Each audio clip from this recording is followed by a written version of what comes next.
আপনিও যদি Facebook account delete করতে চাও কীভাবে করতে পারবে, সর্বপ্রথমে আপনাদেরকে ফেসবুকটা ওপেন করে নিতে হবে। ফেসবুকটা ওপেন করার পর এইখানে আপনাকে 3 লাইনে ক্লিক করতে হবে। তো 3 লাইনে ক্লিক করার পর এইখানে আপনাকে নিচে যেতে হবে, হালকা করে একদম হালকা করে নিচে যেতে হবে। সেটিং অ্যান্ড প্রাইভেসিতে ক্লিক করতে হবে। সেটিং অ্যান্ড প্রাইভেসি ক্লিক করার পর সেটিংতে ক্লিক করে দিতে, তারপরে আপনাদেরকে অ্যাকাউন্ট সেন্টারে ক্লিক করে দিতে হবে। তো অ্যাকাউন্ট সেন্টারে ক্লিক করার পর আপনাকে হালকা করে স্ক্রল ডাউন করতে হবে। এইখানে পার্সোনাল ডিটেলস যেটা লেখা আছে এইখানে ক্লিক করতে হবে। পার্সোনাল ডিটেলসে ক্লিক করার পরে অ্যাকাউন্ট ওনারশিপ অ্যান্ড কন্ট্রোল এইখানে ক্লিক করতে হবে। এইখানে ক্লিক করার পরে নিচে আছে ডিঅ্যাক্টিভেশন অর ডিলেশন, এইখানে ক্লিক করতে হবে।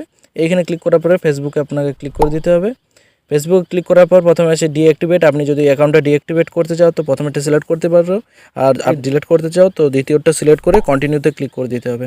কন্টিনিউতে ক্লিক করার পর কন্টিনিউতে আবার ক্লিক করে দিতে হবে।